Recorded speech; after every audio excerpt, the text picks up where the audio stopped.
시청자 여러분 안녕하십니까. 계속해서 대구에서 전해드리겠습니다. 대구와 경북 대부분 지역에는 오늘 폭염특보가 발효 중입니다.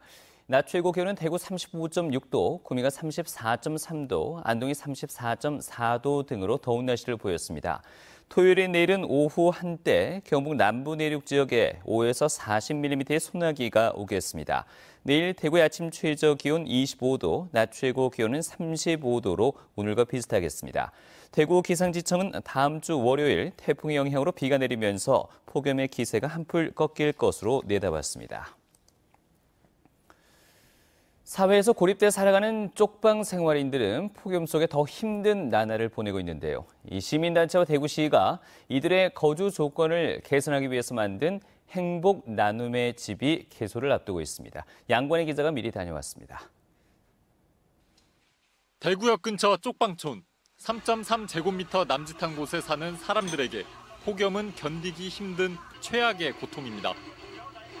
사회와 고립된 쪽방은 폭염과 혹한기 같은 기후의 위협에 더 쉽게 노출됩니다. 화장실은 저 공동변소인데 옛날 화장실이라 다 부서져 버려가 이제. 거기 몇 명이서 사용한다고요? 그러니까 집이 한 10채 되네요. 대구 중구에만 추정되는 쪽방 생활인은 360여 명. 이들의 삶의 질을 조금이나마 높이기 위한 대구시 행복 나눔의 집이 첫 발을 뗐습니다. 이곳은 근처 여인숙이나 쪽방 월세의 절반가량 정도인 월 10만 원에 에어컨과 화장실이 딸린 방을 길게는 1년까지 제공합니다.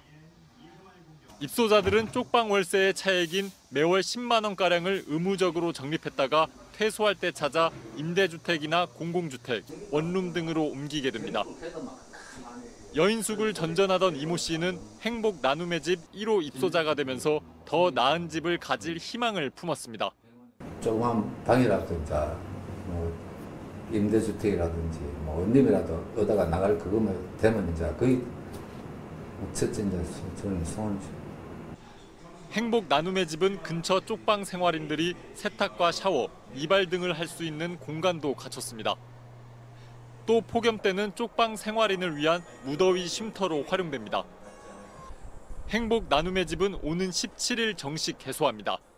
행복 나눔의 집 대구 주거복지센터는 쪽방 주민 그리고 주거 취약계층이 자활 및 주거 상향을 할 수 있도록 재능 기부라든지 생필품 후원이라든지 이런 것을 함께 하실 수 있습니다. 행복 나눔의 집이 쪽방 주민의 주거복지를 한 단계 높이는 마중물 역할을 할지 주목됩니다. MBC 뉴스 양관입니다. 국방부가 오는 10일 성주 사드터에서 지역 주민이 참가한 가운데 환경부와 레이더 전자파 세기와 소음 등 환경 영향 평가 항목을 다시 측정한다고 밝혔습니다. 국방부는 소규모 환경 영향 평가의 경우 지역 주민 참관 아래 항목 측정을 하는 것은 법적 의무 사항이 아니지만 레이더 전자파에 대한 우려를 고려해서 다시 추진하기로 했다고 설명했습니다. 국방부는 이를 위해서 성주군과 김천시에 주민 참관 협조를 요청할 예정이지만 일부 주민들의 반발로 성사될지는 불투명합니다. 더불어민주당 윤리심판원은 임대윤 대구시당 위원장이 정치자금법상 회계기준 준수를 위반했다며 당직 자격정지 1년의 징계를 결정했습니다. 임 위원장은 지난해 전당대회 준비를 이유로 12명의 지역위원장들에게 현금 50에서 100만 원씩 나눠준 혐의를 받고 있는데 정치자금법은 중앙당 지원금을 물품이 아닌 현금으로 나눠주는 것을 금지하고 있습니다. 임 위원장은 수십 년 동안 관행적으로 해오던 것으로 정당 회계 기준을 제대로 몰랐다며 재심을 청구했습니다. 국방부는 군인권센터가 제기한 박찬주 육군 제2작전사령관 부부의 공관병에 대한 갑질 의혹의 상당 부분이 사실로 드러났다면서 박 사령관을 형사 입건하기로 했습니다.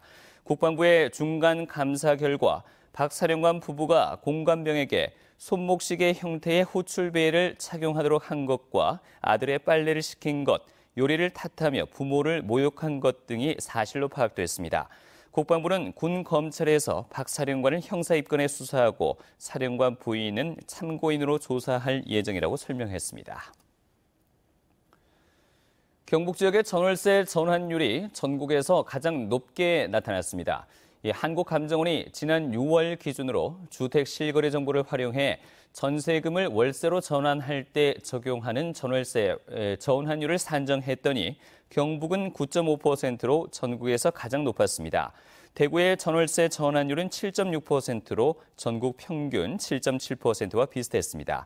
전월세 전환율이 높으면 전세보다 월세 부담이 높은 것을 의미합니다. 장애인 차별철폐연대 등 시민사회단체들은 대구시가 당초 약속과 달리 장애인 수용시설을 북구에 신규로 설립하려 한다며 규탄했습니다.